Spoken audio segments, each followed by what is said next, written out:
That's fine. Guys get the pre-show. The faceless pre-show.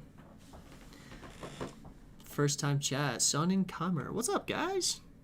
Kingpin, Joker, Dante, the whole crew's here. Wow. Holy crap.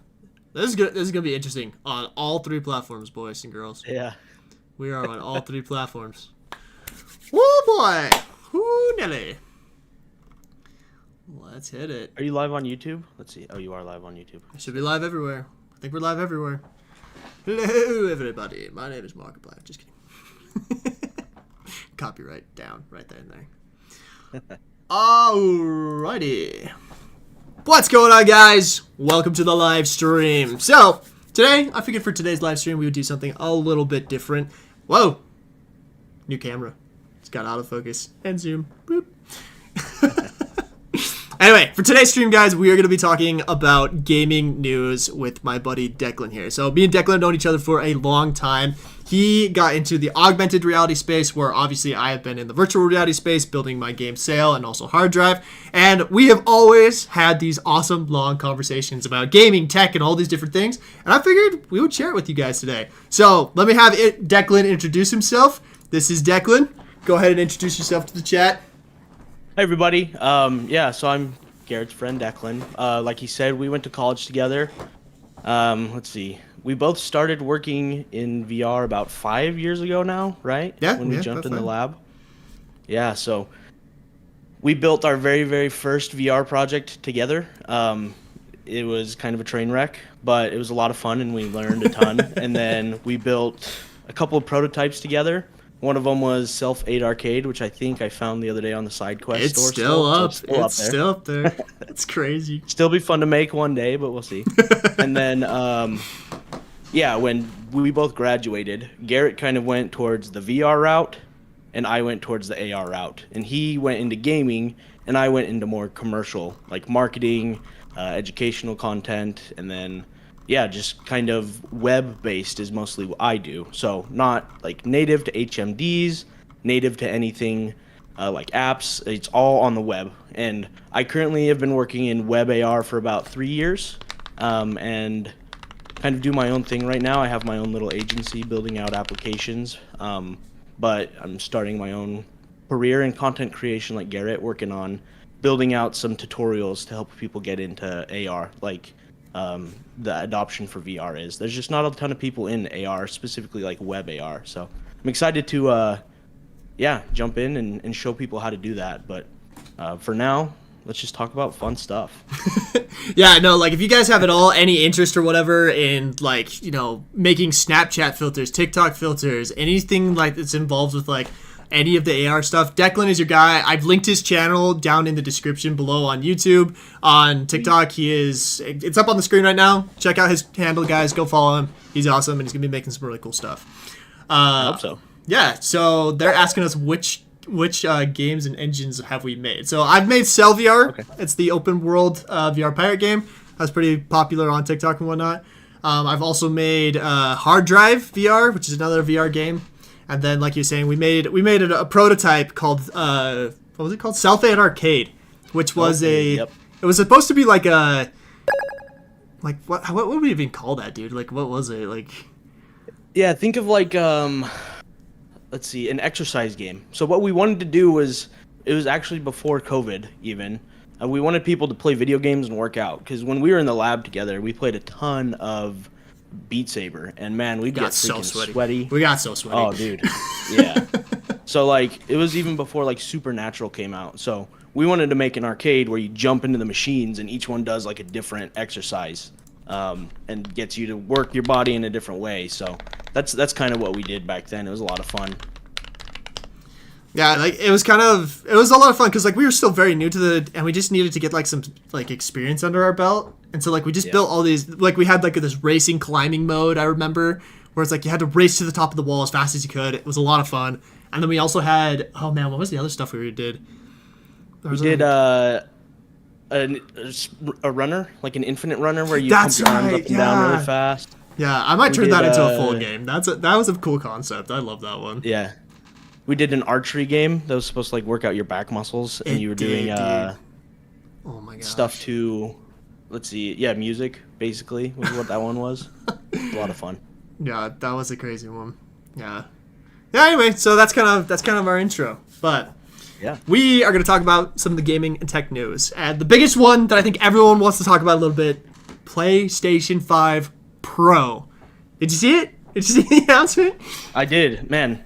I don't know what to think about it. I feel like it's kind of a waste. I'm not gonna lie to you. Like, I don't know anybody that's gonna buy it. So I made a post on it today. It's one of the things that is live right now on my TikTok and YouTube and whatnot. And when I was looking up, like, what are the, like, individual things that make this, like, absolutely worthwhile, their selling points were, like, we've got more storage than ever, slightly better GPU, and 8K resolution. Which, like, are there any games that support 8K off of, like, PC? Like, if you're going to play 8K, buy yourself a BC PC that's not going to burn to the ground, you know? Like, that was kind of my thoughts when I saw it initially. It's just like, this is not it. I don't think console players necessarily want that. But I could be wrong. I don't know. Like, chat, anyone got any thoughts on the PlayStation Pro? Like, if you got any thoughts, let's drop them in the chat. But I don't know. It's kind of a weird proposition that they... And it's worth so much. It's a $700 console. Which is just like, oh man, I don't know if that's the move. At that point, just buy a computer. Like, I'm not gonna lie to you. Like, I mean, my laptop is how many? Or let's see, it's probably 8 years old at this point, and I can run almost everything. Not the highest graphics, obviously, but I can play pretty much everything on my computer right now. Like, that can't be worth more than like $400 at this point. You know, it's old. So, I don't know. I don't understand their market. Like, to be able to support what they're offering people, you have to have like the newest televisions. You have to have like the correct setup. You're not gonna just buy $700 and be able to support the PlayStation. You're gonna have to put in a couple $100 extra to at least get the right gear to even be able to see the difference in the first place. So I don't really know. Yeah, which, like, at that point you're buying a full setup. You would almost be better going over to, like, PC gaming, in my opinion. You know, like, for that same amount of money, you could build a fairly decent PC. So yeah. I don't know. It's been really interesting because, like, I obviously, with Breadbox being like my primary character that I have on, like, my channel, people always ask me, like, okay, like, you're obviously an Xbox fanboy, and I wouldn't say, like, I've got a PlayStation and I've got an Xbox, you know. But the thing that I've loved about Xbox, at least as of recently, has been, like, the accessibility. I have, like, their highest tier of their gaming. What's it called? Their cloud gaming, the Xbox Game Pass or whatever, and I can play that on my iPad anywhere. And, like, I often, when I go on vacation and whatnot, I take my iPad with me and an Xbox controller, and I'll play Battlefield from anywhere with a Wi-Fi connection. And to me, that's awesome, because if I wanted to, like, if they had all the games that are on Xbox right now, I could literally not have an Xbox and go anywhere and, like, do anything. And that, to me, is very interesting, especially from, like, the concept of, like, get as many players as possible into the game, right? Like, for me, I think that's, like, what needs to happen with consoles and gaming in general is, like, you gotta get more people in. And if you're making these top-tier gaming consoles that no one's gonna be able to afford, you're not acquiring new gamers, you know? I don't know. That's kind of been my thoughts on it so far. Yeah, I feel like PlayStation's just been missing a lot lately. Like, I mean, you have the controversy that was Helldivers, right? They missed terribly with that. And then the last thing that they released was, like, I don't even know, like a Wii U type thing where you have to have a PlayStation 5 to even be able to play. You have to live stream it. It's not like its own standalone console. Nobody asked for it, and I don't think anybody really wanted it. And this kind of falls in the same category for me. Like, I have a PlayStation 5. I'm not going to be upgrading. I don't know why I would be. I mean, if I'm honest with you, like, my computer monitor that I play video games on sucks. And, like, that's not going to really translate well to the PlayStation Pro 5. It's not really worth my time. Yeah. Like, what I see right now in video games is already mind-blowing to me, and I can't really imagine being more mind-blown until I jump into it, into, like, a VR setting, you know? Yeah. Now, so that's interesting that you say, like, the other thing that I thought was crazy that they didn't do in their announcement is they didn't announce any launch titles. They just basically said, like, here's the new console. They didn't, like, usually when you launch a new console, the thing that you have to do alongside of it is you have to have a game or something that shows off the capabilities of that, like, of that device, right? And so, like Halo is a perfect example. Every time there's a new Xbox console, they release a new Halo, because Halo is, like, it's an Xbox exclusive, but it also does a really good job of showing off, like, the graphics and, like, the capabilities of the new generation of consoles. And so when they, like, announced the whole thing, and I was kind of sitting there like, okay, like, let's see your 8K game. Let's see, you know, the thing that's gonna put this off.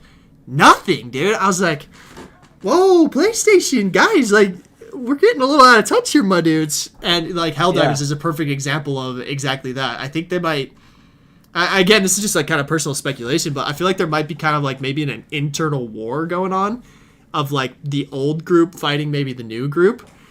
And so, I don't know. It'll be interesting to see how that's received. Especially... Yeah, like, for the...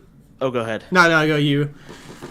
I was just going to say, like, the people in chat saying, like, it's for the memory. It's for, like, the more FPS. Like, I get that. I have, like, a 4 or 5 terabyte solid-state hard drive inside of my PlayStation.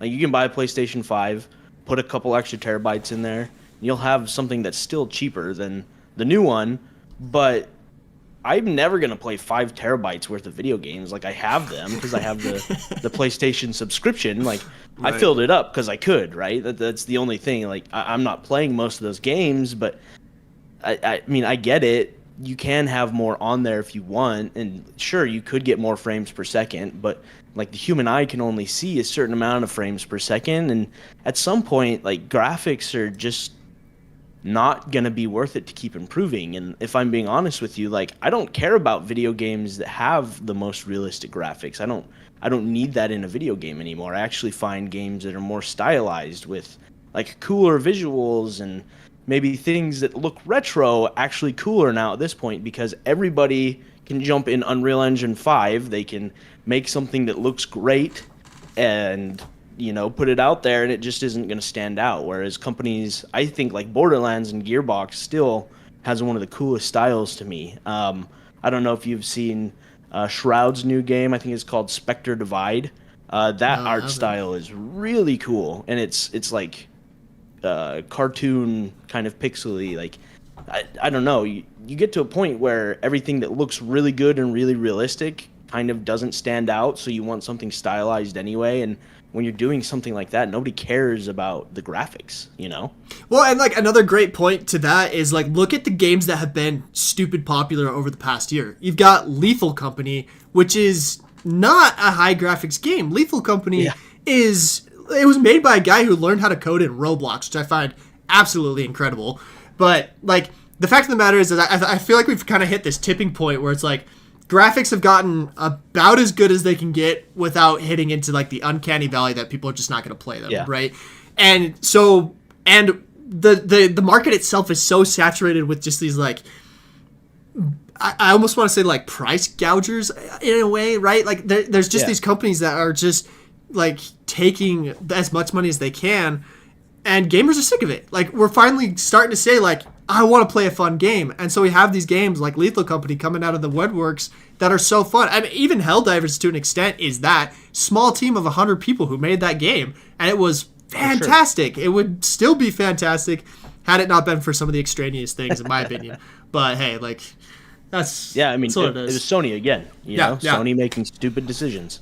Yeah, so. But it's interesting, too, because, like, Sony is also making very big efforts to push into, like, the PC market with, like, their supporting Steam and whatnot.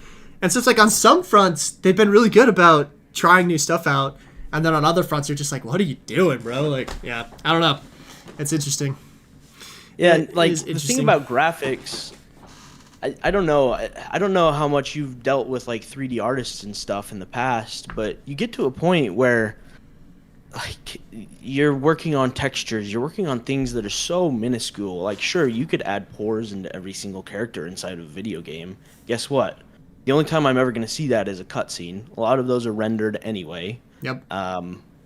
and then you're never really going to get close enough to a character. Like if you're playing God of War, the graphics in there are amazing, but you're looking at the back of bald old Kratos' head for 90% of the video game, and you're like a couple feet away. The camera's, at a certain distance. Sure, you could like glitch it to maybe look a little bit closer, but it's so dumb to me. And I think honestly, after I did a lot of research into like graphics and stuff over the last little bit, it comes down to, I feel like developers are getting lazier and they're not wanting to optimize things as well. Because if you keep making devices that are better at producing graphics, you don't have to optimize things as much.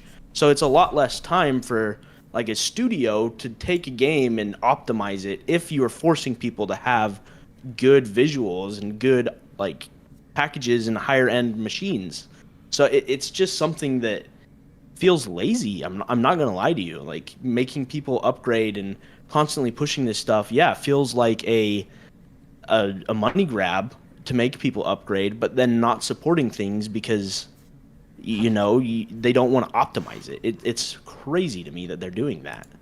Yeah, one of the things that I think has been interesting about working in the virtual reality sector in particular has been exactly that. Like for the first time in a long time, a lot of these game developers are limited when it comes to graphics, right? Like the Quest 2 and 3 can only handle so much, and because of that, we as game developers have had to get very, very creative on like what we're able to put into the game. And that in turn has led to games like Gorilla Tag, which is insanely popular and insanely profitable because at its core, the mechanics are fun. Like everything about it is just actually a good time. And I it's been really fun for me, at least, to be in the VR space because of those limitations, which I feel like has led to more innovation than I've seen outside of the virtual reality space in like regular gaming, just because it's that old saying, right? Creativity loves constraint. And in the VR space, we are so constrained that it's like, okay, we got to actually figure out what's possible with the capabilities we have. And most of the time, the answer is let's just be more fun with like the stuff that we have. So that's kind of interesting. Yeah. And Silent Ghost Game said COD went to crap. I mean, you know a little bit more about the most recent game, but like from what I've seen over the last couple of years, these huge AAA studios that are really the only people that have the budget to ever push graphics are kind of just doing a copy and paste. They're just taking something that's worked in the past, not really changing it because it's safe, and repasting it. Whereas people that don't have the budget to support graphics like that are the ones that are innovating, like you said. Yeah. The constraints cause like people to think of new concepts and think of new games, and it's just crazy to me. I don't see a world in which people are gonna really spend that much money on the PS5, especially in like a recession, kind of like what we're going through right now. People just don't have as much money to spend. It's your streamers. Sure, your streamers are gonna buy a PS5 Pro. I remember when nobody could even buy a PS5. Like I don't know if you remember that. Oh yeah, that was mid 2020 stuff. Like yeah, when it first dropped, no one could get it. Yeah. Yeah. So I feel like it was probably like 2 or 3 years ago when they finally were able to get enough PS5s for people that wanted them to buy it.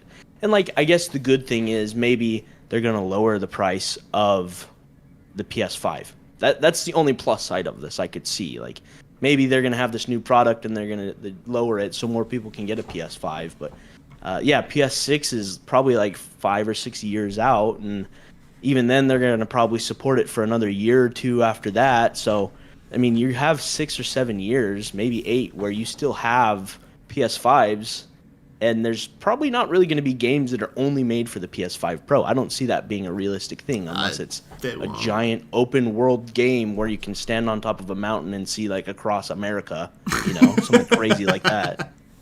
No, the General Milo kind of pointed that out in chat as well, because it's like they are still releasing games on PlayStation 4. Right? Yeah. So I do think PlayStation is good about that. Like they don't abandon their hardware pretty fast, Yeah. And so like I agree with you. I definitely think that when it comes to the PlayStation Pro, it's going to be kind of I think it's going to be more of a niche than people are expecting. But I don't know.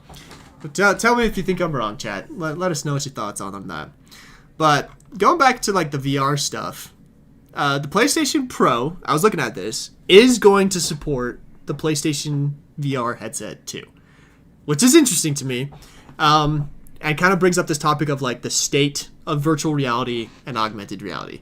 So, like, obviously, we've had.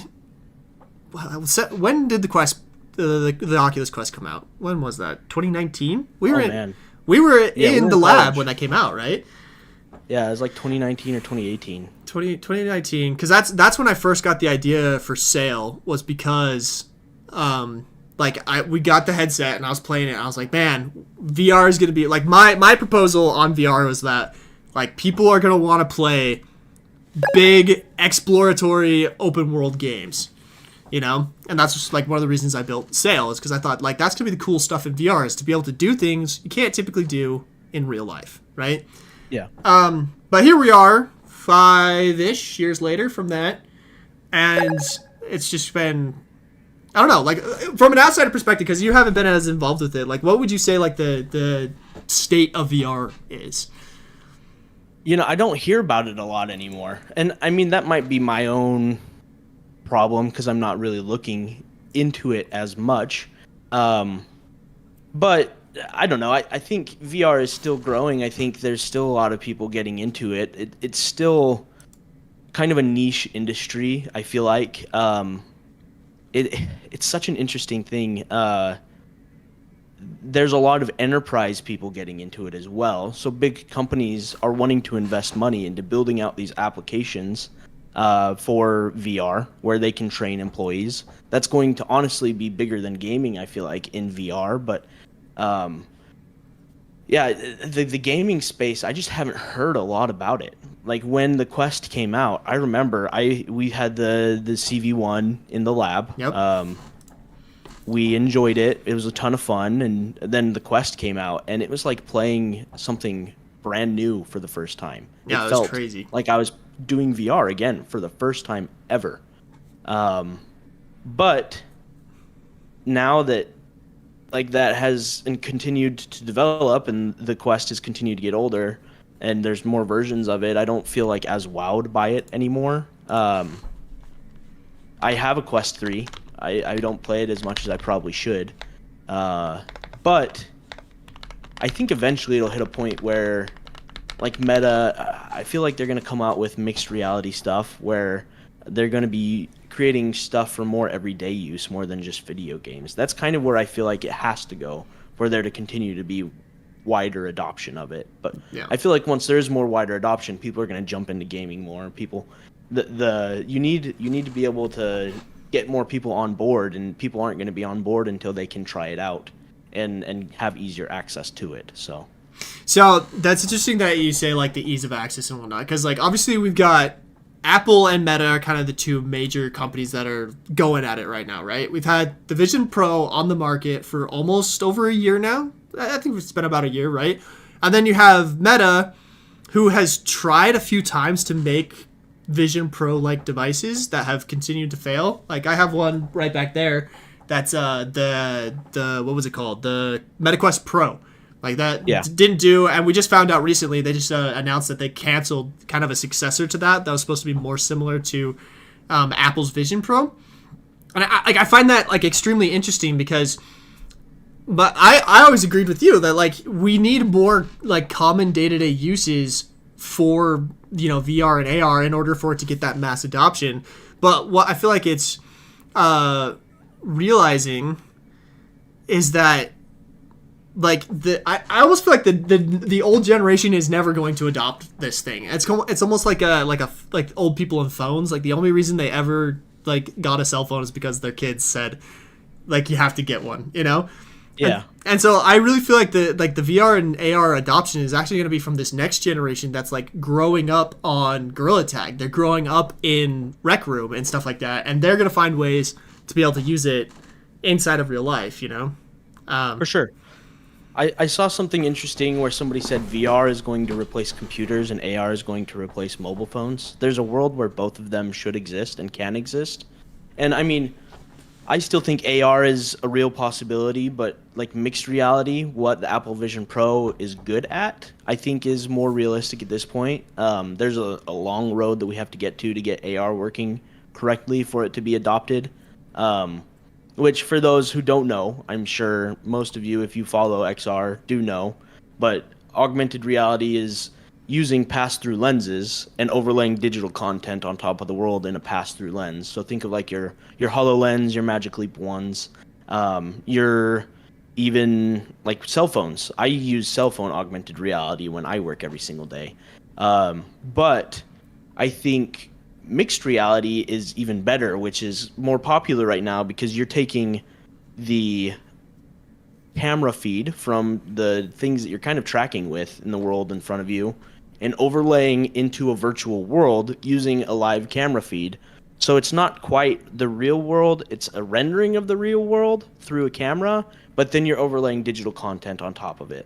So that's kind of like the difference between augmented reality and mixed reality. And you have virtual reality, which is just a purely virtual environment, which I'm sure you guys already know, but I think mixed reality is going to be the best hybrid. Devices are going to start merging where you're not going to have AR devices or VR devices. You're going to have mixed reality devices.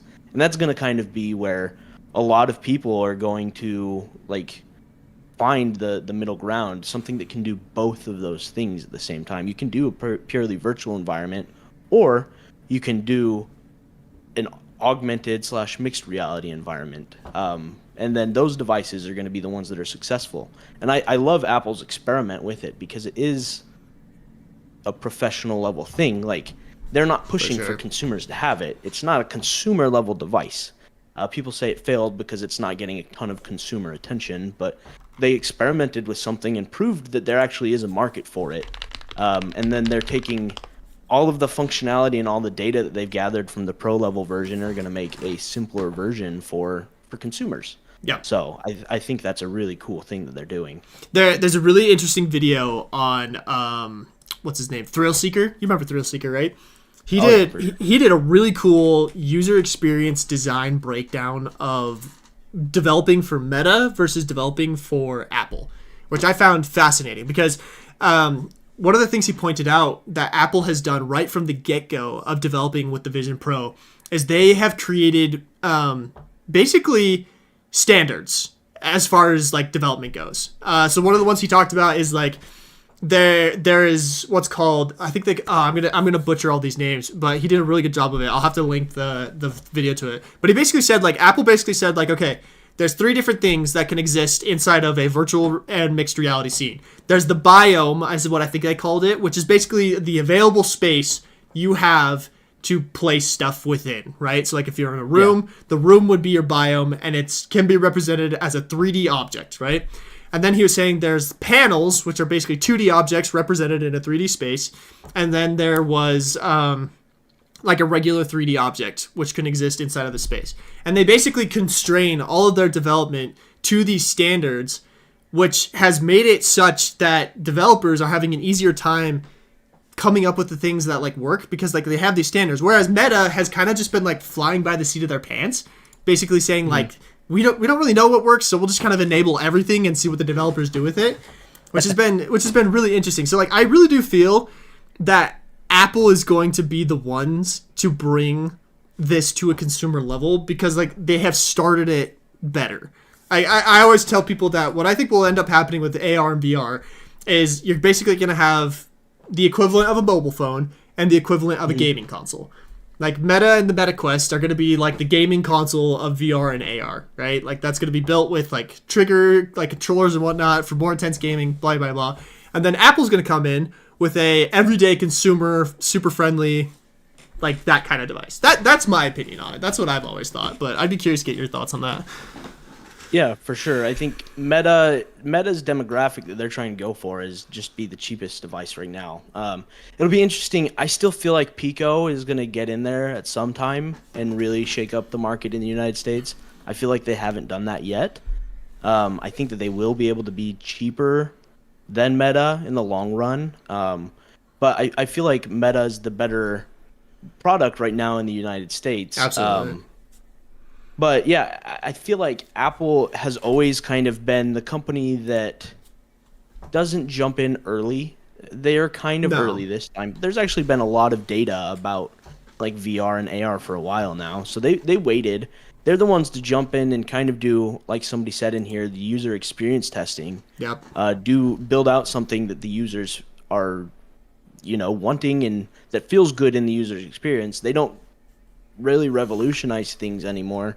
They perfect things. So, I mean, and that's pretty controversial, right? People love Androids, whatever, but iPhones are still like a better product, I would say. They have better UX design. They're easier for people to use. If I was going to give something to my grandpa, I would never give him an Android. Like that's like giving somebody Linux. Just is hard to use. And then you give somebody an iPhone, and it's very, very easy to get into and figure out how to do. And Apple's known for that. That's their MO, and I feel like it's going to be the same when they get into the VR space. Yeah. Got an interesting question from chat. What do y'all think about haptic suits from Jovi Bro VR? Because this is another side of the VR space and AR space that's been very interesting to watch develop. Has been the haptic stuff. Have you tried any of the haptics? Have you done any of that stuff? I've done a couple of things, not a ton. I know you have a suit, and I really wish I would have tried it before I moved, but I haven't been able to go and do a ton of it yet. Okay. Did you ever go try like the Void or what was the other one? Sandbox VR. That's another great one. That's still in. No, I haven't. So like haptics is interesting to me.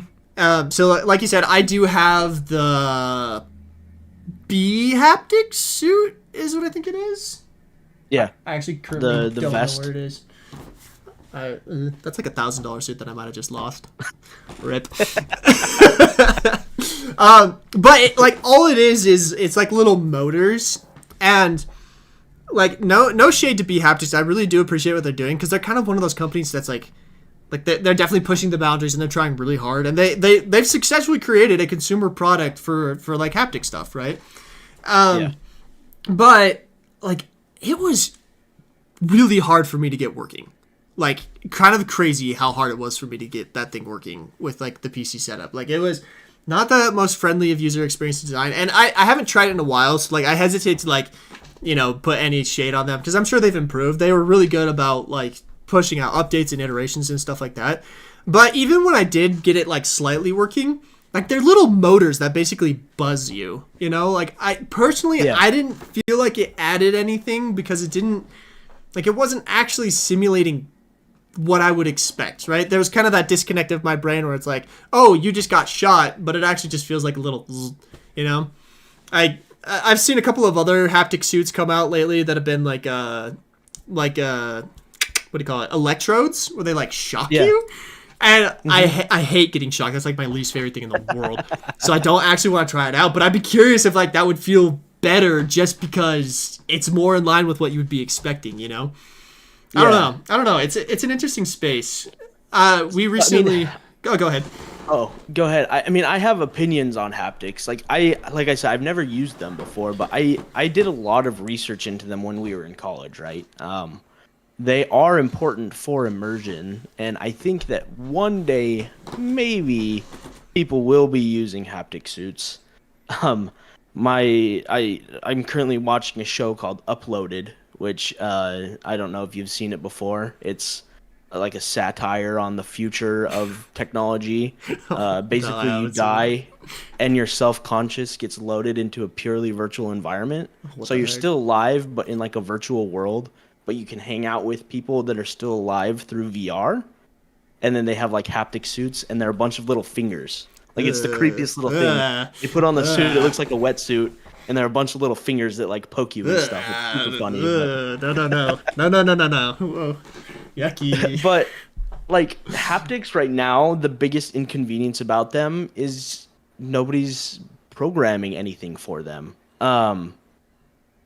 You have to. It's just another thing that you have to add into the development cycle of a VR game for it to be able to be supported. Devs could do it, but nobody cares about it. Yeah. Unless you're specifically building an experience for haptics.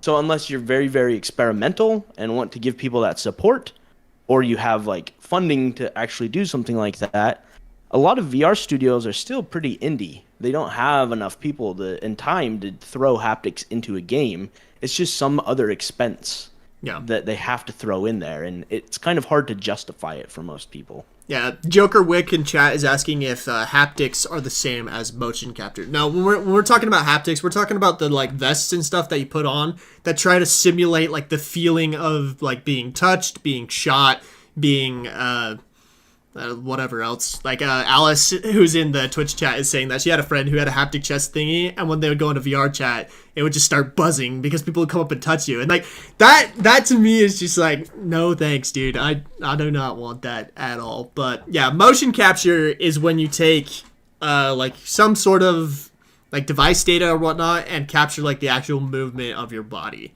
if that makes sense. So I hope that kind of clears it up for you, Joker. And I'm excited for a world where there are haptics. You and I were both inspired by Ready Player One. Absolutely. Like that's the dream. Yep. We would love to have a world where Ready Player One is a thing. And like that's clearly a big part in it, right? That's a huge reason why people love haptics better. I'm worried that like with all this neural linking crap that people are gonna do that before they're really gonna get into haptics, and that's what one of the things. And I mean, we could talk about that forever one day, but we'll have to do a whole episode on like deep dive VR versus regular just device VR. That's a whole topic.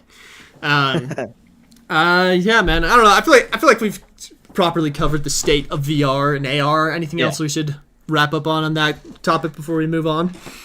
I mean, I had some interesting stuff. We talked a lot about VR. There's some interesting things happening in the AR space as well. I don't know, for people who have developed an AR before, one of the first platforms a lot of people experience augmented reality with is Instagram. You jump into Instagram and you're able to like wear filters and do things with augmented reality in a way that is very, very user friendly. My first experiences with augmented reality were Snapchat and Instagram. Well, this week, or maybe last week, Meta announced that they're closing down Spark AR, which is the engine that runs all of the augmented reality stuff inside of Instagram. So they are no longer going to be supporting augmented reality inside of Instagram. And that is huge news in the AR world, because that is where a lot of people in the AR industry make their livings. They make marketing and like augmented reality experiences for Instagram. And without really a ton of notice, they announced that they're shutting it down, and it's going to be completely removed from Instagram by January 15th of next year. Like, sure, that's some time, but you have clients that have these campaigns inside of Instagram. Like, what do? You have to transition them over. So that was a giant thing that happened in the world of augmented reality this last week, is one of the big three social platforms is now closing down. And then the other big thing is happening is, I don't know, you guys probably all are aware of Niantic. They make Pokemon Go. They also own a web augmented reality platform where you can build an experience in augmented reality, share it with a URL online, and then people can go to a website and they can basically experience augmented reality through your web browser. They just decreased their pricing for their commercial projects. So before, to be able to run a campaign in augmented reality using Niantic's software that they have, it would cost you $3,000 a month. That's wild, to be able to run. Yeah, it's so expensive to run an augmented reality campaign. So that really eliminated smaller businesses from being able to ever use augmented reality to market their companies. But now they just decreased the pricing down to $700 a month, which is still, money, but that is significantly less. So smaller to mid-sized businesses can now run awesome immersive experiences and immersive marketing campaigns through augmented reality for the first time in history. And to me, that kind of means that we're going to start seeing a lot more AR being used in marketing and in cool experiences that you just have to scan a QR code and immediately see augmented reality in. It's very exciting stuff. No, that's really, I really love that as well, because like I feel like the mid-sized people are going to be the people who are the most crafty with it, right? Like I did for a very long time there. I ran the Monkey See Monkey Do Discord, or not Discord, Yeah. like all their social media stuff. And one of the things that I did to keep like my face out of the content is I actually used their TikTok filter. And their TikTok filter was a super simple thing. It was just like it would put their monkey head over top of your face, and the mouth would move as like your own mouth move. I'm pretty sure you designed it. Did you not design that? Was that yours? Oh yeah, I built that whole thing, man. Yeah, so if you guys go on to TikTok and you guys check out the Monkey Do, I think it's just called the Monkey Do TikTok filter, if I'm not wrong. Yeah. Go check it out. I used that for a really long time to create a lot of content. And it was really cool because, number one, I could recreate a lot of the like trending content in a format that was familiar to people who played the game, because it was like the head from the game, right? And that allowed me to like get on trends. It allowed me to do a lot of cool stuff when it came to like trying new stuff.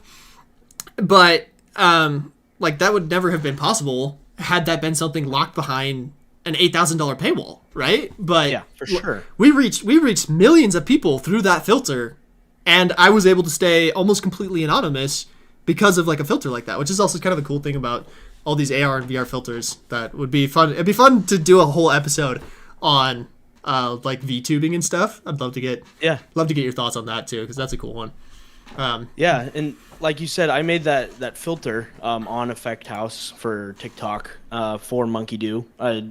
Just as like a thing, I worked for Continuum, which is the company that makes Monkey Do before this. So I built that TikTok filter, and it was used so much that I became one of the top 10% TikTok Effect House effect creators on the whole platform. So people were loving it. It wasn't just the official account that was using it. There were a ton of people making awesome videos and cool things using the filter. And you're right. I think there's enough people wanting to start doing that kind of thing, like jumping into VTubing, staying anonymous, that creating those types of filters is awesome. There's a girl that I follow on LinkedIn named Brielle Garcia, and she made a platform using Snapchat that is going to allow you to create VTube avatars. And it's a native app where, yeah, you can stand in front of it. It tracks your whole body. It just uses Snapchat, and it'll make VTubing easier. Like, there's a huge market for people that want to do that kind of stuff. So, it's definitely one of the parts of augmented reality that is growing and is going to continue to grow for a really, really long time. It's definitely an interesting. I feel it's been really interesting in the last like 3 months. There has been 4 different companies that I know of who have started creating an in-game. So in virtual reality, like one of the hardest things is capturing content, right? And so I've had these 4 companies reach out to me who have created essentially like a way to capture from a third-person perspective what you're doing inside of a VR game. One of the most notable ones that I think a lot of people would know is QuestCam. Love what they're doing. If you guys haven't checked them out, go check them out on TikTok. They're building it very indie friendly. Love what they're doing. So go check out QuestCam. But like going back to this like ability to stay anonymous, that's like a cool thing about AR and VR is this like ability to like be on the internet but also stay anonymous, because we all know like the internet's a crazy place, and it's kind of nice to stay anonymous in some ways, you know. It's interesting. We'll have to talk more on that side of things for sure. But. Yeah, and just to add one more thing to that whole thing, so many creators that are super famous are having problems with like stalkers and having problems with people that are, following them around, and like that's one of the reasons why the whole anonymous movement and VTuber thing is so significant.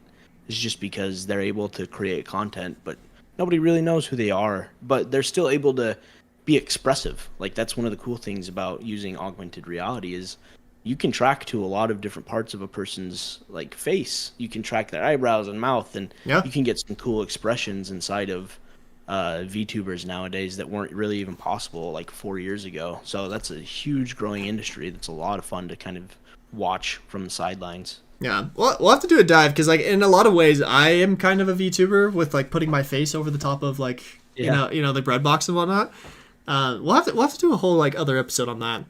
But I feel like we should move on to some other gaming news. You were telling me earlier something about Roblox. Didn't Roblox just have some major announcement? Yeah, so I think last week was their official like press conference thing. I don't know if a lot of people here play Roblox, but I don't know if you knew that 80 million people play Roblox every day. That is like their active day. 80 million? Yeah. One of the biggest video games in the world. They just announced their daily actives is 80 million. Yeah. Isn't that crazy? That is unfathomable. My gosh. Yeah. Oh, okay. So, all right. It's a lot of like younger people, right? But I mean, that's the generation that's growing up. And they just announced they have a partnership now with Shopify where you can buy real world objects and have them shipped to the house and in-game cosmetics in the same transaction. So Shopify and Roblox are now integrating together. Okay, I find that so cool. It's pretty nuts. That actually is so cool to me. Like one of the things in Ready Player One that I always thought was like one of the coolest things, and I was like, why don't we have this in real world yet? There's a whole scene in Ready Player One where he like orders a pizza inside of like virtual reality. Yeah. That's like not a very hard thing to do. You could easily just create an API that does that. But like the idea of like hooking that on to like an in-game object as well. Like I mean, like think of the number of people if Call of Duty made it so you could order a Domino's pizza. Like how many people do you think would like order a pizza just to get the Domino's pizza skin?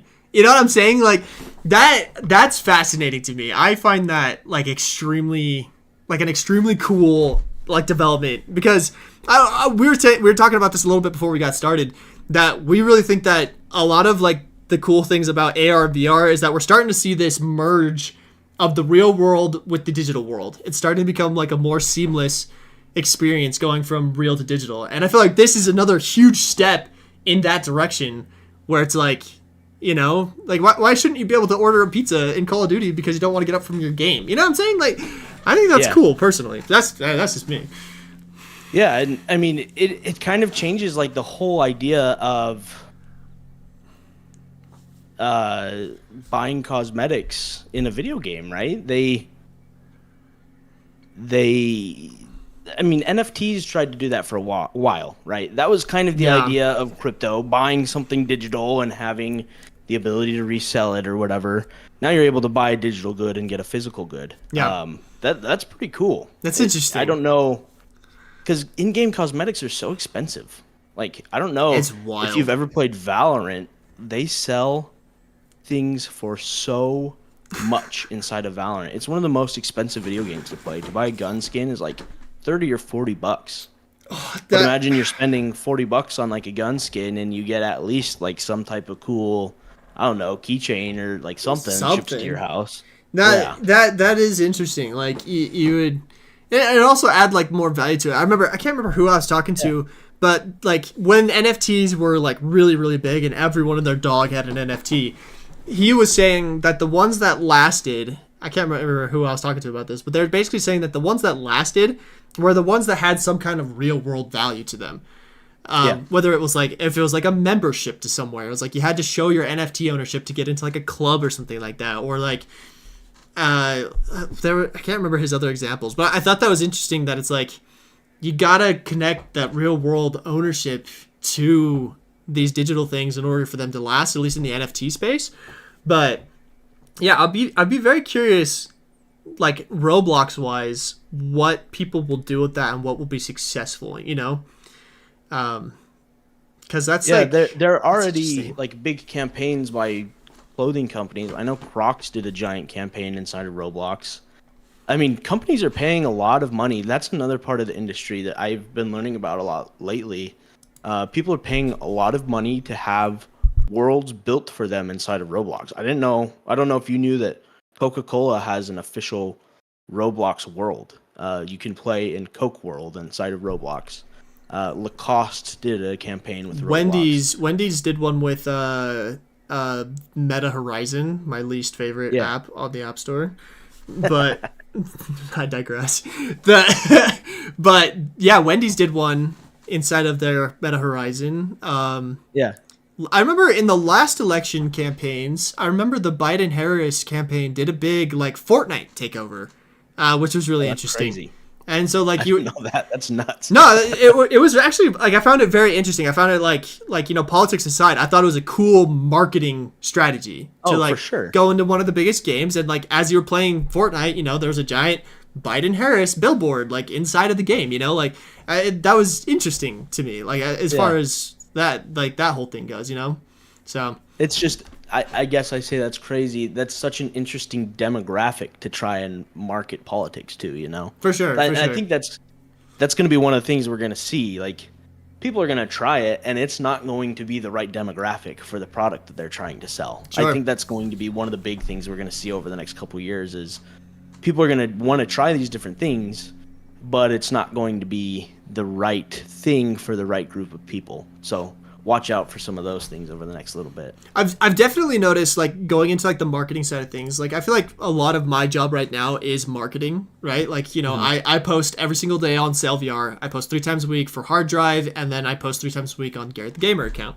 And it's been really interesting to work with like brands and stuff who have reached out to me and said like, hey Garett, like how do we market on TikTok? Because TikTok especially is very different from like traditional marketing, you know. Like there's this really interesting guy on TikTok who talks about how traditionally car companies could do this really cool cinematic, like, you know, whole thing and put that out on a commercial and they'd sell hundreds of thousands of cars. But you put that same thing onto TikTok, no one watches it. Like no one cares to watch it, you know. And so I definitely feel like there's kind of, along with all of the technological revolutions, there's a lot of revolutions happening in the marketing space, you know? Because I think it's cool that companies like Roblox are innovating like this because something's gonna hit, right?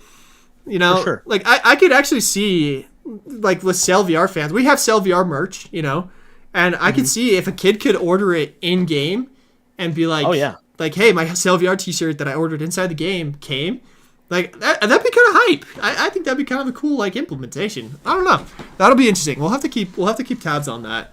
To see like what goes on. I don't know how much like you know about Roblox, or if you've ever really played Roblox. I think one of, if not the most popular game mode in Roblox right now is called Dress to Impress.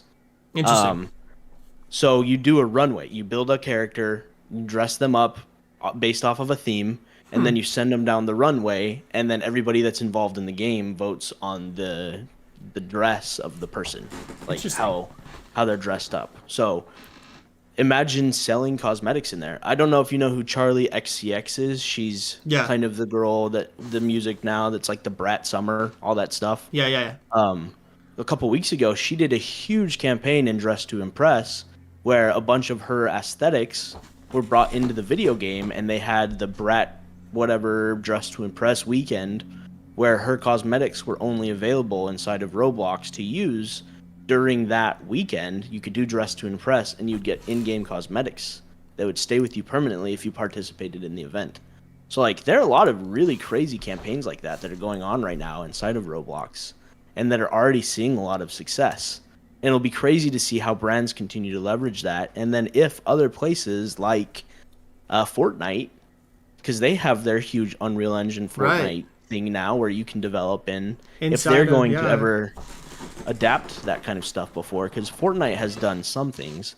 They did a huge campaign with Balenciaga where you could buy Balenciaga clothes inside of Fortnite, but your avatar in Fortnite is a lot more locked than your avatar is in Roblox. Avatar expression is one of the biggest things inside of Roblox, and that's why people are seeing so much success. Yeah, no, that is interesting. It's always fun to watch like the big companies pick and choose from other people's campaigns, like what they're gonna like implement into their own. So like that'll be interesting to watch, because you're saying that Genshin Impact did something with what was it, McDonald's? McDonald's. Yeah. What Pretty the freak crazy. happened there? So that was news, I believe, today, and it starts on September 17th. So I have the news article pulled up. Let me share that really fast. Let's see if we can get that to work. Yeah. Here you go. Let me know if you can see this article. Yeah, I got it. It's a little blurry, Cool. but I think we got it. Okay. So yeah, McDonald's is launching a new meal with Genshin Impact. So it's like Genshin characters wearing McDonald's swag. What the heck? And if you go to McDonald's, you can unlock in-game stuff by buying products inside of the video game. What the heck? I don't know. I mean, you and I grew up around the same time. Yep.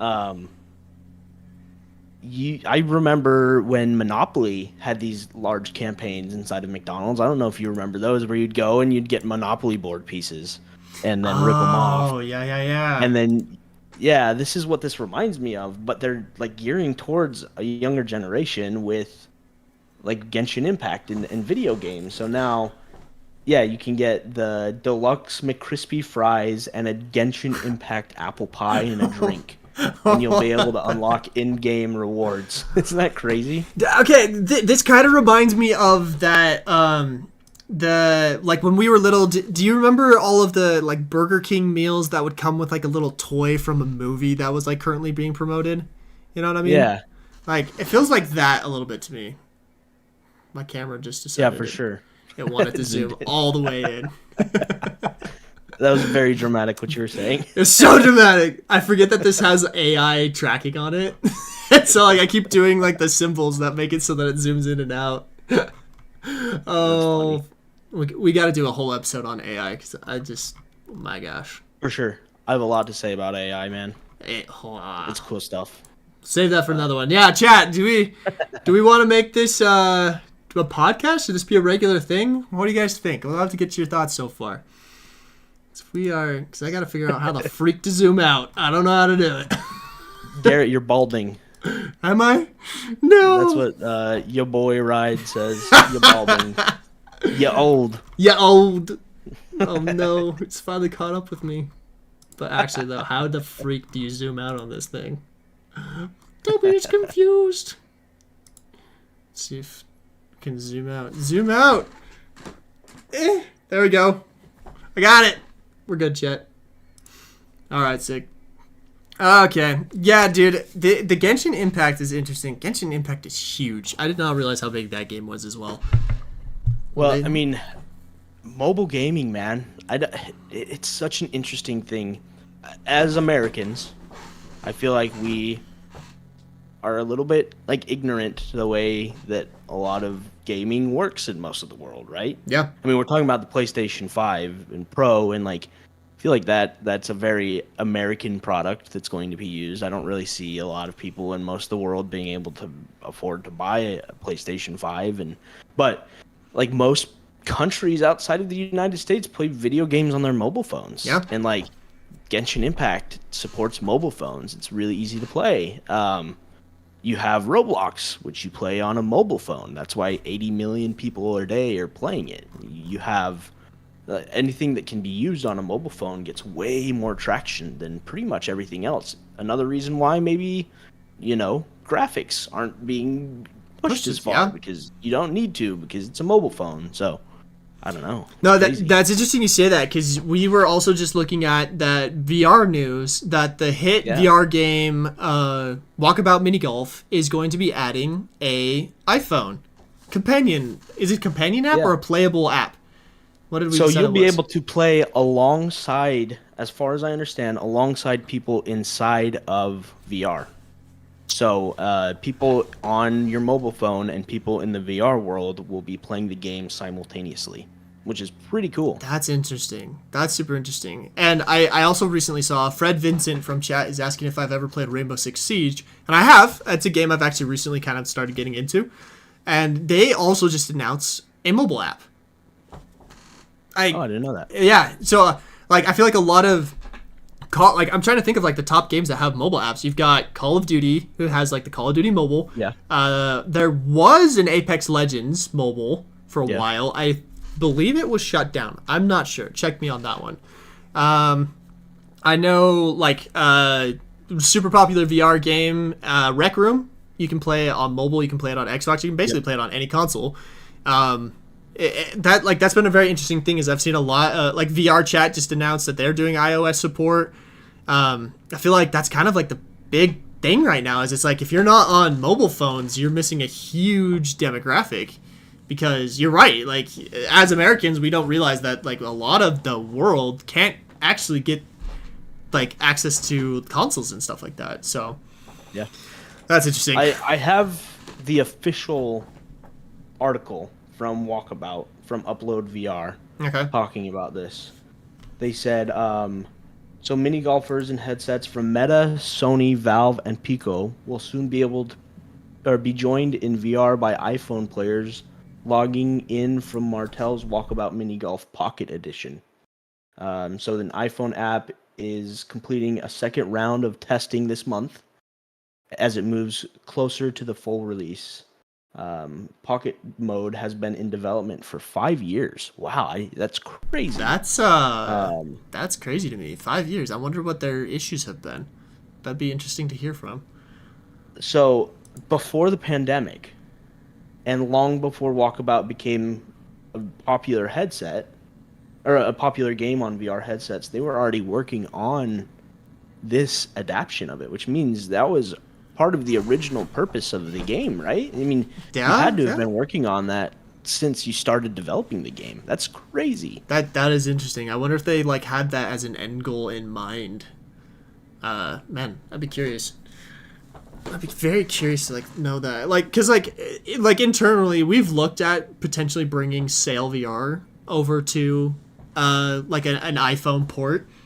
It's a lot of work. Like from our end, like what we would have to do in order to get Sail VR working on an iPhone is number one, we'd have to change the actual graphics plugin we use, because we currently use Vulkan, which is not supported by iPhone devices, which is a major market that we'd have to address.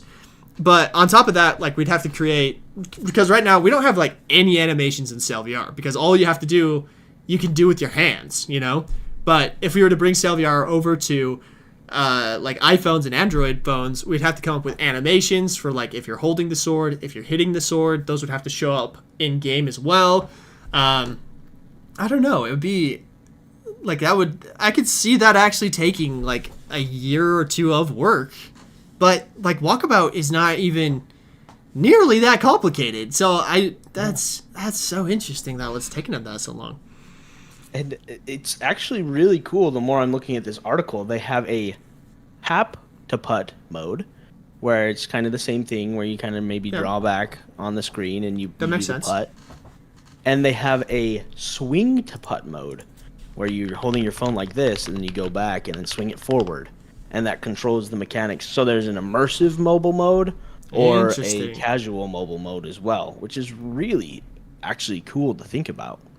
I wonder if part of the reason it took so long is maybe a bit of like scope creep, of like trying to figure out like where do you stop, like what features, because I'm sure like they started out building like a tap to putt one, and then some people were probably gave feedback like, hey, make an immersive swing mode, and they're like, okay, you know, kind of kept going down that route.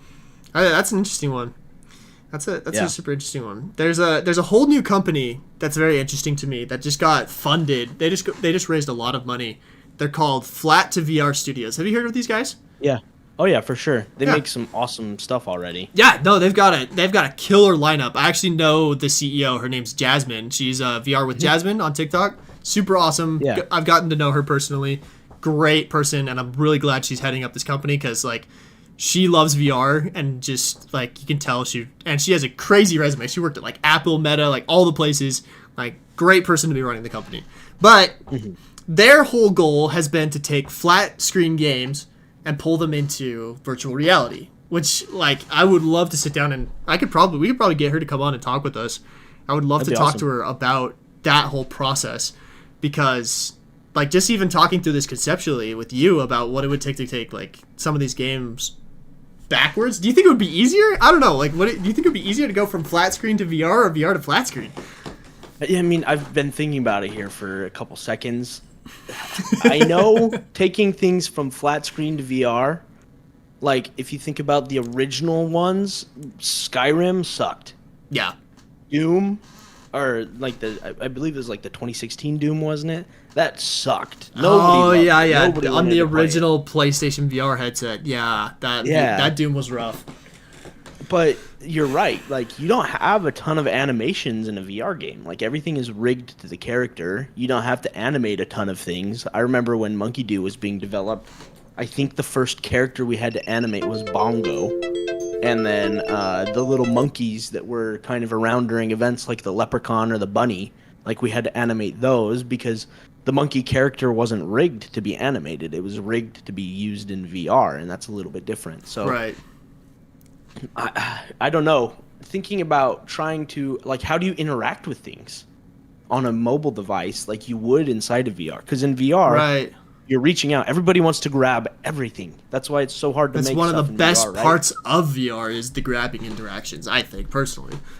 Yeah, and it's also like one of the most important things. So then you have to make that translate into mobile, and there's a reason why that's never really been a thing in most games. I feel like most video games you wouldn't be able to expect to grab everything, but if you're translating a VR game into a flat screen game, you have to account for all that stuff. I don't know. Right. That's It's interesting. so complicated. Because there is like physics-based games like that. Like Amnesia was one of those where you can grab pretty much anything and like pick it up and move it around.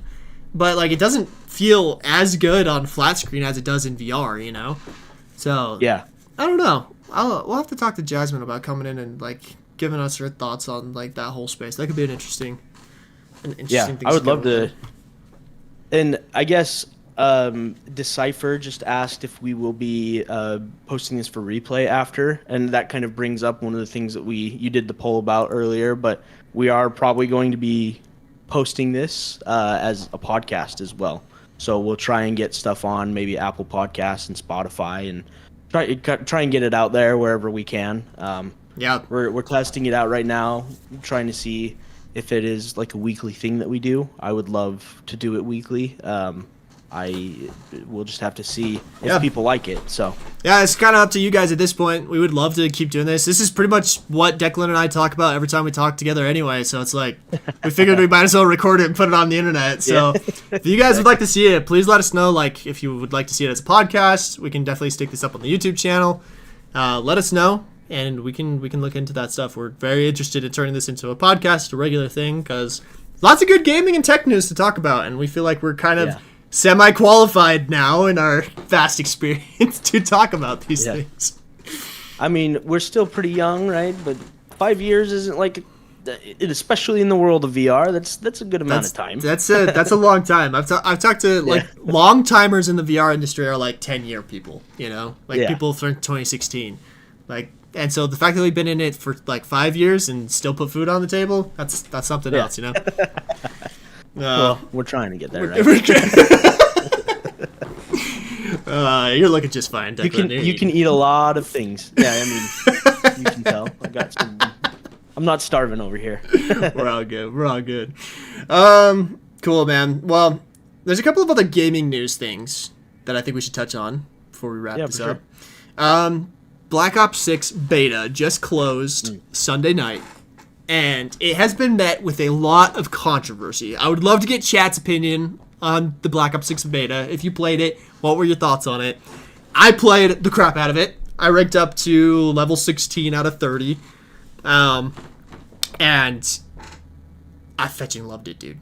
Like, it has been a long time since I played a Call of Duty game where like the movement and the gunplay felt awesome. And I'm also very hesitant because like it's the beta, right? The beta, they typically lock a lot of stuff. Like they don't have like the crazy broken guns or like the changing of the gun stats like they often do. So like I'm still like hesitant with it, but their new Omni movement and their new the human shield mechanic that they came up with, where you can go behind people and use them as a human shield for a limited time. It is one of the most fun things I've done in a video game in quite a while. So like, I really like the Black Ops beta. I'm very excited about it, but I have also seen some extremely broken like movement and stuff like that. But it's Okay. it's interesting. It's interesting. Yeah, you'll have to explain Omni movement a little bit to me. 'Cause Okay. I'm a lame person. I haven't played Call of Duty in a while. I think I stopped playing maybe like 3 or 4 generations ago because it was so freaking boring. Like it just never felt like anything was changing. That sounds like a really interesting update. Yeah, so like basically what omnidirectional movement is, like the best way I can describe it is they have made it so that you can now dive and aim in any direction or any movement. Like, so the Helldivers movement, we played a lot of Helldivers together. That movement where like you could be running but shooting behind you and like the animations all made sense. That is basically Omni movement in Black Ops. So like if you've got controller backwards but your gun is facing forward and you hit the dive button, you will dive backwards like this, right? And one of the reasons I feel like they have done this is because like they like movement has been a big part of Call of Duty lately. Like everyone talks about how like it's no longer just about like your aiming and stuff. Like movement is huge. Like me and my buddies got on a couple nights ago and won quite a few Warzone matches in a row. But then we got into this one where this guy is bunny hopping everywhere and you just can't hit him because like the animations don't actually line up with where the character is. And so one of the reasons I think they did this movement system was to actually visualize better the movement that is now so essential to Call of Duty gameplay. That's kind of my thoughts on that. All right. That's interesting. I'm reading Alice's comments from Twitch, right? It sounds like they're trying to make it way more competitive, which is interesting. I play competitive games a lot. I enjoy competitive games. Declan is a big competitive gamer. I'm not good at them, but I do enjoy those types of games. Just because I feel like there's more nuance to it. But to me, Call of Duty has always been that game where it's like, dude, I worked so hard today. I just want to sit down and do stupid crap with my bros. Like, that to me is Call of Duty. My memories of playing Call of Duty are getting on and trolling with my friends when I was in high school. And if they're changing the game so drastically that it is now a competitive video game, that just ruins that whole aesthetic for me. I don't know. It's interesting.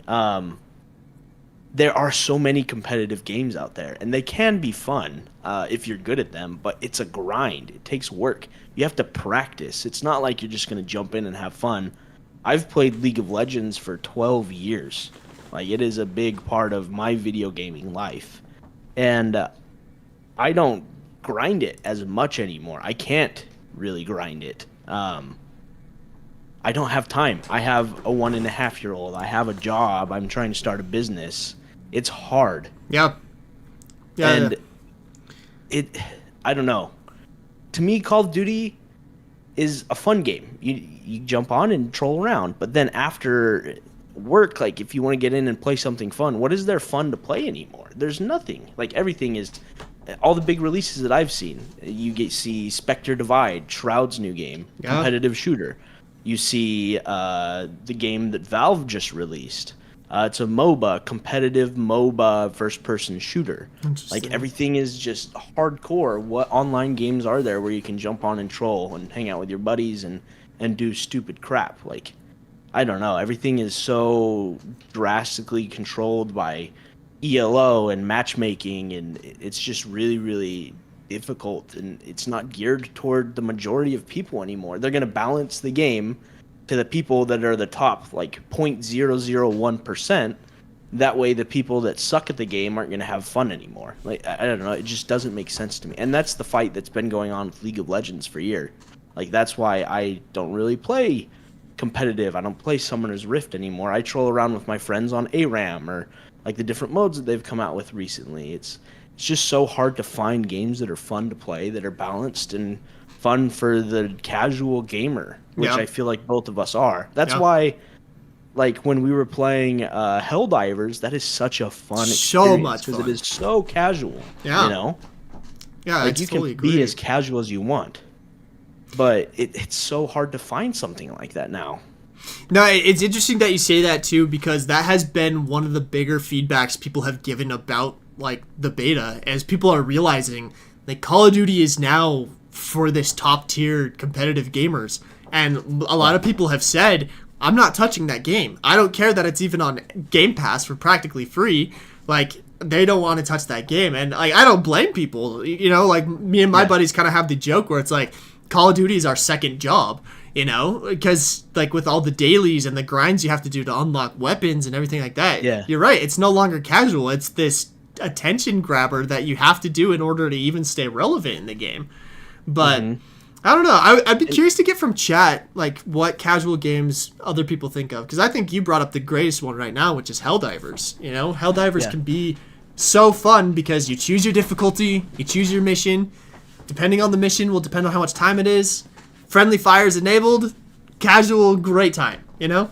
We need, and I think like games like that blowing up definitely makes, like it's showing that no longer people want like solid competitive games as well, you know?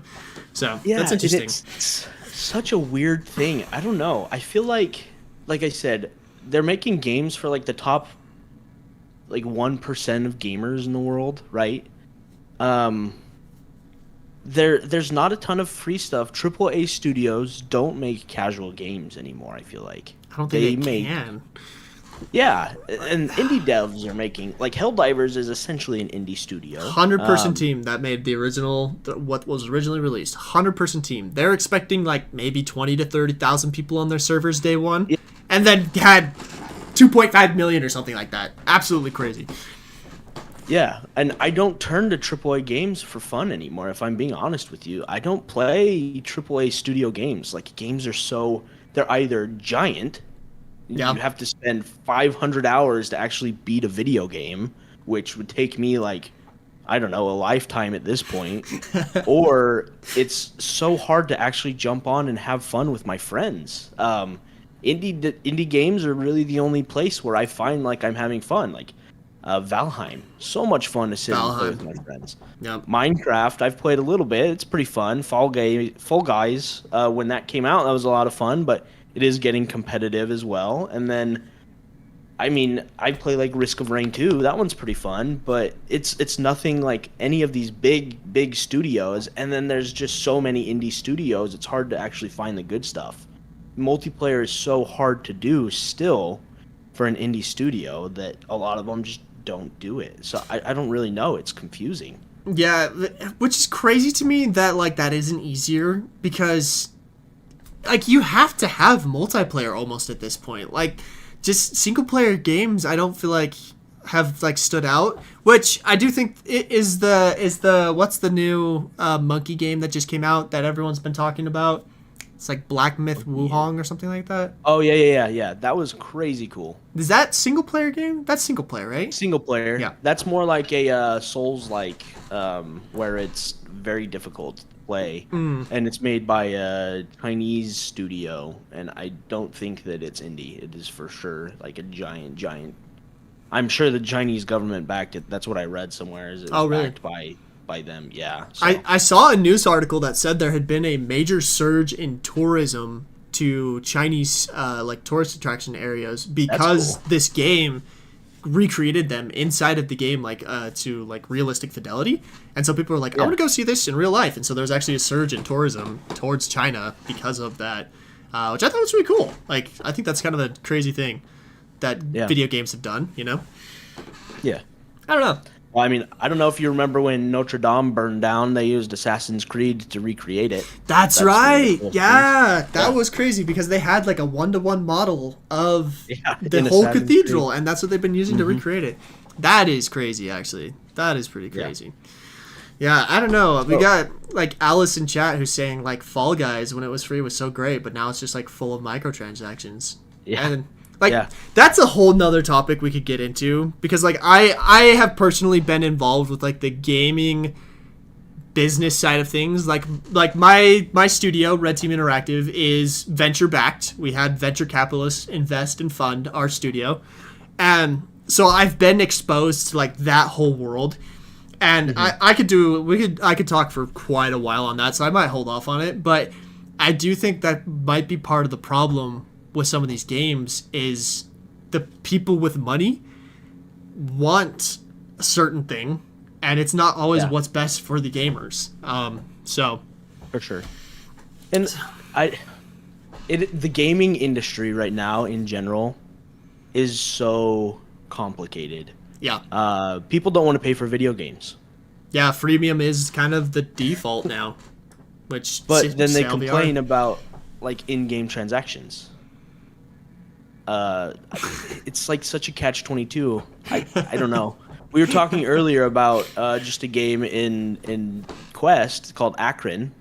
Which is Akron or whatever. Akron. I have no idea what it's free called. if you're in VR, and if you're on a mobile device, you play as a squirrel trying to take the acorns from the tree. But you buy the game once on your Quest, and then essentially people who have a Quest can play with as many mobile users as they want. But they sell in-game cosmetics too if you want them. And like I always try and pay for cosmetics and pay for things in a video game that I like, because that is how they're monetizing video games now, and developers need money. I mean, I don't know how many people here are in line with like the developer ecosystem right now job-wise. It is a very difficult, cutthroat industry right now. I know hundreds, if not thousands, of people who have been laid off over the last couple years, even couple months, really. And I know people that are now getting close to the point where they're homeless because they can't find jobs. It's very difficult. And like giant studios don't make money because they spend the money from their last game on their new game. Like they're a game behind, essentially. They have to release a new game to pay for the game that they released before. And then indie studios, people don't want to buy video games. Like I miss the days where you could spend $15 on a video game and have 3 hours of enjoyment, like, or 5 hours of enjoyment, whatever. If I can play a game for maybe like $5 for each hour or two that I spend in the game, like to me that's still a great deal. Yeah, but people don't want that. Little Monk VR is recommending that we try out Squirrel with a Gun. That one looks interesting. Squirrel with a gun. That sounds pretty great. No, but like Alice, who's in our Twitch chat, like she's saying the same thing. Like, you know, back in the day, we would pay X amount of dollars and you would get a game. Yeah. And that was it. You know, no patches, baby. No patches. Like the game came working. Gosh dang it. Can we get that going? Sometimes. Well, yeah, that's a good point. Sometimes. I don't know, man. Like the current ecosystem of the gaming market is such an interesting one because of like exactly that. Like the mindset has shifted where people don't want to pay for games. They don't want to pay for stuff in the games, and yet they still expect high quality games. And as someone who's running a free to play game right now, it's really hard to not fall into the like pay to win mentality, because you know that's like a surefire way to like get paid. And so like, but like that has been one of my things as I've been in the gaming industry, that I like, as I've made this company and as I've like done this startup, one of my things has been to try to fix gaming. And I believe that that's one of the problems, is that too many people are pay to win, you know? And so like I have vowed that Sail VR or any of my subsequent games will not be pay to win, you know? Just because I just don't want that on my conscience, because that's not what I grew up on. That's not what I like love about gaming. It's like actually having fun, you know? Anyway. Yeah. No, I agree. I mean, I haven't really loved video games in a long time, if I'm going to be honest with you. I'm starting to fall back in love with them. There are some games that I'm having fun with. I think indie games mostly, if I'm being honest. I don't know how many of you guys have ever seen the console called the Playdate. It's a pretty interesting little console. It's a little yellow. It looks like a piece of cheese. It's a square and it has a crank on the side, and all of the games that you buy for it are like $3. And it doesn't have a backlit screen, and they're pretty retro, but it is so much fun because I can buy a game for $3, play it for 30-40 minutes, and then get my fill. And if I want to go back and play it, then sick. Like it's a ton of fun. If I don't, then it's $3 and I had a good time. And there's so many games I've started that are awesome games, like God of War. I would love to play God of War. I don't have 200 hours to sit through. There's 5 billion side quests. I can't even get through the main story without like getting attacked by side quests. And of course, me over here just do like, oh, this looks cool, and jump into another side quest somewhere. And I probably have gotten like 1% of the main story, but I'm way over leveled. So if I jump back into the normal story, then I just wreck everything and it's not fun anymore. And like, to me, that's the video game world. That's been my experience with video games since Skyrim. That's just how they are. I don't play a ton of huge video games for longer than a couple days, and then I forget how to play the video game. So I tried to go play God of War the other day, and it's so freaking hard because I can't remember all the different combinations for all the buttons. I don't know. I want to sit down, play a video game for 3 hours, 4 hours, have fun with it, pay $10 or whatever, $15, and then cool. Like, I beat it, and the story was great. I loved Celeste, one of my favorite video games I've played in a long time. Beautiful game. Great music, great story, and yeah, I don't know. It just like quenched the thirst that I had for video games. It made me fall back in love with them. But it's just so hard nowadays as a casual video game player with kids, and not being able to sit down and go to school and jump on and play with the boys for a little bit, and like having deadlines, and it's just hard to get into it. Now it's funny you say that, because like I've definitely felt the same way, and recently I found myself going back to like a lot of like the classics, right? Like I was at my mom's house over the weekend, and I found this is the very first gaming console I ever owned. It's a Game Boy Advance. Look at that! Isn't that amazing? Dude. And like I popped in an old Mario game, dude, and I was like, it was hard, it was challenging, and like I was like, there's 70 levels on there, and I was trying to like progress through the levels and beat it, and I was like, man, it's been a while since I had that, And then the other funny thing that's been happening lately is my brother-in-law, so my wife's little brother, he has recently discovered Black Ops 2 Zombies, because I had downloaded it on his Xbox and was playing it one day, and I left it there, and he started playing it. And the other day he texted me and he's like, hey, how do you use the Pack-a-Punch machine?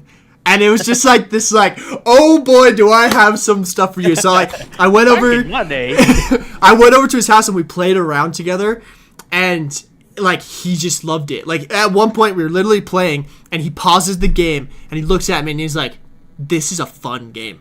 This is fun. And I'm like, it's been a minute since I've had that in a new game. But like we were originally talking about Black Ops 6, I feel like Black Ops 6 could potentially have that. There was some moments in the beta where I was like, this was fun. Like this was cool. I felt good. I felt like this was fun. Yeah. But again, I say that hesitantly because a lot of the like microtransactions and stuff that Call of Duty does to keep players engaged weren't enabled on that beta. And so again, it's just like, man, where do we go? I don't know. It's too bad. Yeah, it's hard. I am very skeptical. For sure. I mean, you're talking about how difficult it was. I think COD Zombies, they're doing zombies again, right? I think that could round-based zombies, but like even I did a reaction video to that as Brightbox recently, and it's like, it's not even the same anymore. It's like, yes, you have perks, but you also have these things they're calling like perk upgrades, where it's like, it's just so complicated at this point. And like to your point about God of War, it's like, if you take a break from this game for long enough, you're not going to be able to jump back in and get back onto it as a casual gamer. So that's interesting. Upgrades, like they're combining RPG mechanics with Call of Duty Zombies. Like just make a fun zombie again. And we say that they tried. I know they tried to make a fun zombie. They've tried to do it multiple times. People love the Easter eggs, right? Yeah. I feel like, I don't even remember, Black Ops 3 maybe or something, where they tried to go like funky with the upgrades and stuff again, where you could build your own zombie maps. I feel like that was something that they tried to do. I don't know. Maybe it's just one of those things where it'll never be as good as we remember because the nostalgia is like the best part. It was just so much fun to stay up late and play games with my friends. Yeah. Like my favorite memories are, I remember some of my favorite video gaming memories were Halo. Yeah. The original Halo on the Xbox. My dad and his friends all had Xboxes and flat screen TVs, kind of, for when we were that age, right? They weren't really flat screen, but we would go. We had a Tahoe. We'd go to each person's house, grab their Xbox, grab their TV, take it into our living room at our house, LAN connect all of the Xboxes together, and then play Halo together. And we had like lobbies of 4v4. That's amazing. Crazy. It was so much fun. I loved that era. And it was like some of my favorite memories of playing video games is staying up late with my dad and all of his friends until like 1 or 2 a.m. drinking Mountain Dew, Pitch Black, and Live Wire and Code Red and all that stuff. The classics. The classics. Yeah, dude, just playing games, and that just doesn't happen anymore, you know? No, like, yeah, it just really doesn't. Like, especially, I feel like all of the consoles, regardless of which one you're on, they have all pushed away from, like, family and, like, what do we even call this? Like, sitting on the couch together and playing. Co-op. Split screen. LAN parties. LAN parties. Like, no one does that anymore. Everyone's like, you gotta have your own Xbox with Xbox Live or PlayStation, whatever their thing is called. And you gotta log on to do it that way, you know? Like, the only console who's actively pushing cooperative LAN split screen stuff is Nintendo. Like, the Nintendo Switch, you know? Which I so love and appreciate what Nintendo does, because they just don't typically follow the usual gaming trends, which is great. Yeah. Very excited to see what they do with the Nintendo Switch 2. But yeah, for sure. And I know I don't know if you guys have ever tried the split screen mode inside of Steam. They tried to do something like that where you can live stream your Steam game to somebody else's computer. Oh, that's interesting. And do like a split screen type thing through a live streaming format inside of Steam. Pretty cool. Yeah. Pretty revolutionary, I feel like, but yeah, people don't do split screen anymore. I remember, I think it was like 2018. I was going over to a friend's house to try and play Call of Duty Zombies. Yep. And we jumped on, and it said we couldn't split screen because it was the brand new game, and they hadn't created that functionality yet. It would be a patch a couple months after the game was released that they were going to add in split screen. I can't even remember. What the heck? It was the dumbest thing that I have ever heard in my life. They didn't build in a split screen mode. So we had to figure out how we could play together in the same room. But like, it just wasn't possible. It was so crazy. Yeah, I remember when Call of Duty Ghosts came out, which, like, I'll put aside my personal opinions about Ghosts. But, like, me and my friends... There's some Ghost fanboys in the chat. You got some Ghost boys in the chat. But when it first came out, like, my buddies we had annihilated Black Ops 2. We played the crap out of that game. We played split screen, like 4-player. We would play zombies. We played the crap out of the game. And so when Ghosts got announced, we stayed home from school. We literally skipped school to go buy the game because we had someone who was 18 in the group that could go and buy the game, right? We bought the game. We're planning to stay up like all night, and we go on and we log on to play like what we typically played on like with Call of Duty Black Ops 2, and it's like only 2 players are allowed. And we're just like, bro, no. It's like it just ruined what could have been just this amazing experience for all of us. But they were like, yeah, it's 2-player split screen. We're not doing that 4-player split screen crap anymore. And it's just like that's when it's like started going downhill for me personally. Yeah, like, you know. But and the funniest thing about all of this right now that I'm just thinking about, we're boomers, dude. We're so old. I'm 29, you're probably 28, right? I'm 28, yep. The younger generation of kids that are playing Roblox right now aren't gonna freaking care about that. None of them will ever experience split screen. None of them will. They just get online and play with their friends. Like, this is a generation of video games, a style of video game that is obsolete. It's crazy. That is like, we're talking about all this nostalgia, but I don't know, it's man. never gonna it's never gonna come back. It's gone. Isn't that nuts? I'd be curious though if it's like actually dead, because like I've made this argument several times that one of the reasons the Nintendo Switch is as successful as it is because of its like its cooperative family based like design. For sure. You know, like I know plenty of people who have multiple Switches in their family because they could play all together if they want through the really unique like, you know, controller design they have, or you can play it individually as a handheld because of that, again, incredible design they have. So, but yeah, as far as like casual gamers like you and I go, you have to pay for like Xbox and Xbox Live in order to get the full experience in a lot of things. There's no longer, For sure. there's not really like even the like what's that game that's really been popular? It's like Chained Together or something that just came out. It's like a cooperative game. The one that's where you have to climb up the building or whatever. It's like one of those hard frustration games. Yeah. Like that. Even that game, which could hypothetically have been a split screen local player, is online. You know, I just feel like the problem is that everything is going online, kind of out of necessity, though. Yeah, for sure. I mean, people don't get together as much. I mean, like, COVID definitely changed a lot of things in the world, and people just don't hang out as much as they used to. Like, however crazy that is, like, I feel like that is a realistic thing, and something that I haven't experienced a ton. You know, I go outside and play disc golf with my friends still, and, like, I don't know.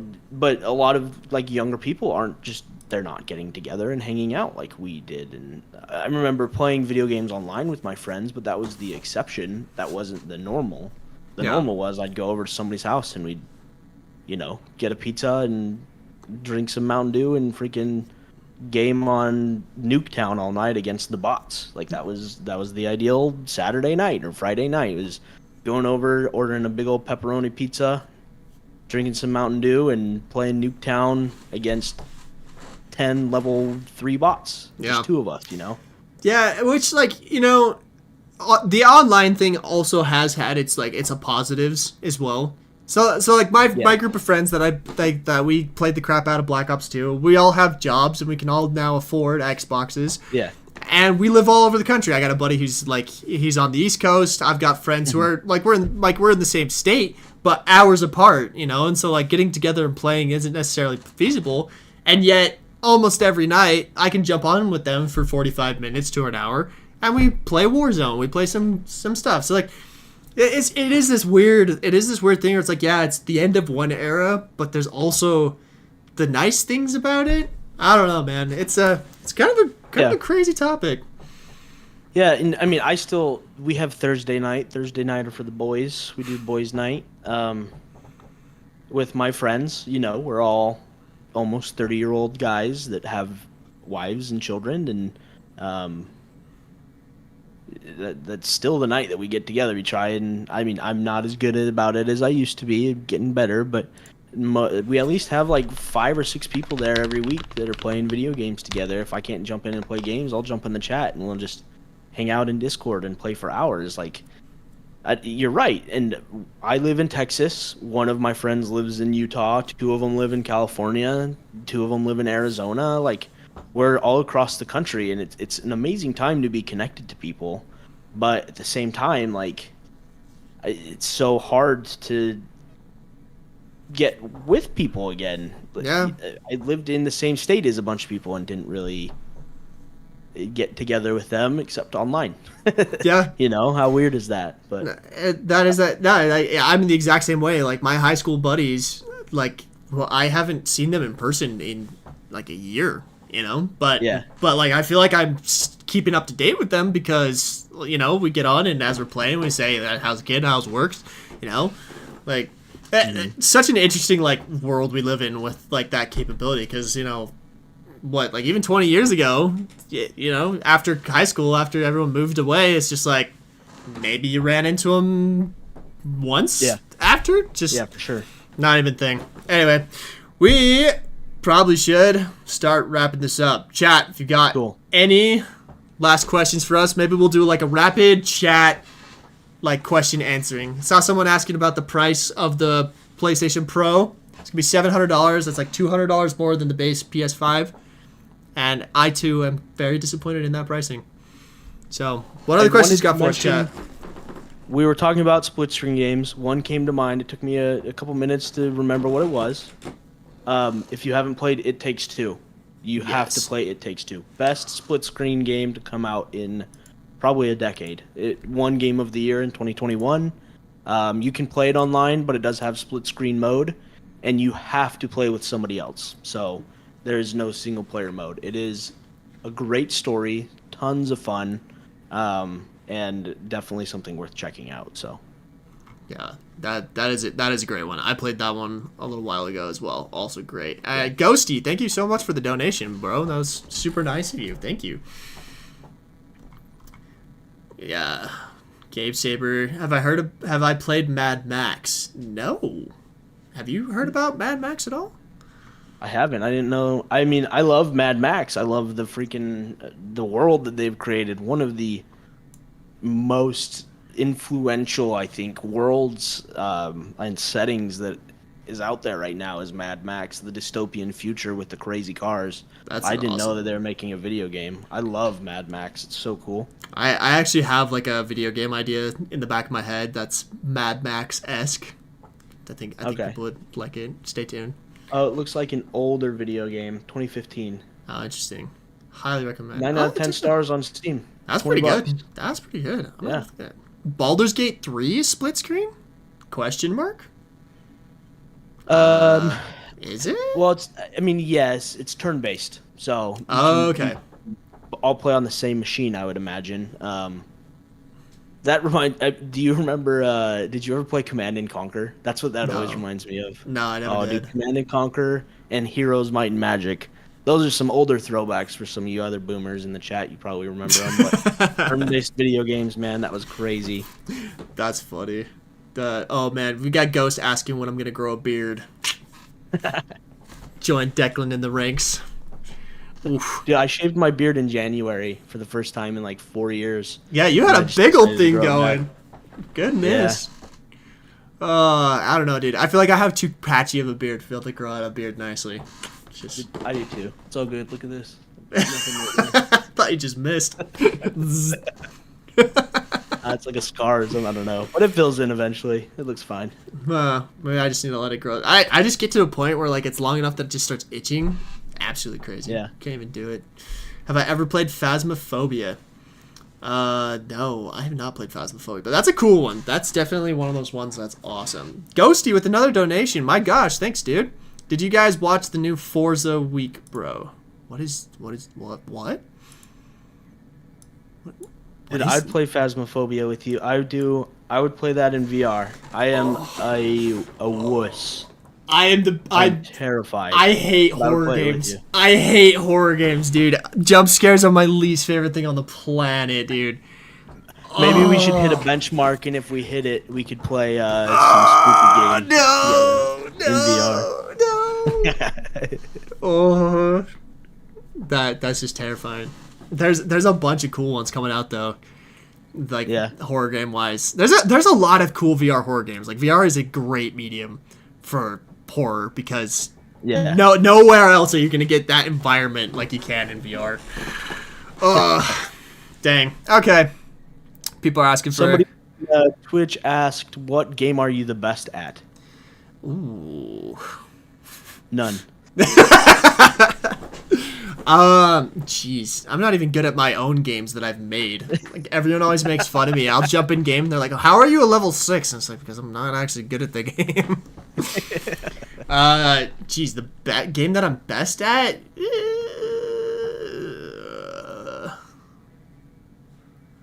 I don't even know, dude. I don't know what I would say on that one. Do you have one? Like Chair Sim. CookieClicker.io. I like League of Legends. I wouldn't say I'm amazing at it. I used to play competitively a lot. I play ARAM mostly now, so that's what I play. I used to really enjoy Valorant as well. I'm super interested in Valve's new game. I really want to give that a try. It's an FPS MOBA, 6v6. That one does look It interesting. looks like a blast. I'm not gonna lie. We but- could play that on stream one night. That could be fun. Cool. Yeah. Get Matt in there. The goal of this podcast is get Matt in on the podcast. Matt was the third man in the trio that also did like VR and AR stuff with us, and he's a funny guy. Yeah. It would be great to have him on. I have played Sea of Thieves, Gang Beast. Where do you think I got the idea for sale? Oops. Wait, what's Sea of Thieves? Just kidding. The game of life. I'm not even good at that. Sometimes I feel like, jeez. Cool.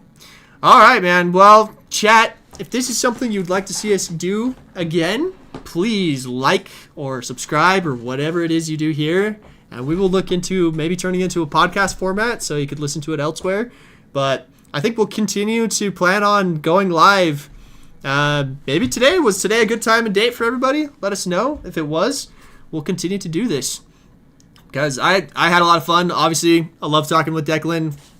Make sure you guys go check him out. All of the links to his socials are down in the comments and down in the description below. Go check out Declan. He's going to be building up a pretty awesome augmented reality community here, building stuff and teaching people how to do it. And then you guys can go check me out. I got Garett the Gamer. You're probably watching on one of my various platforms.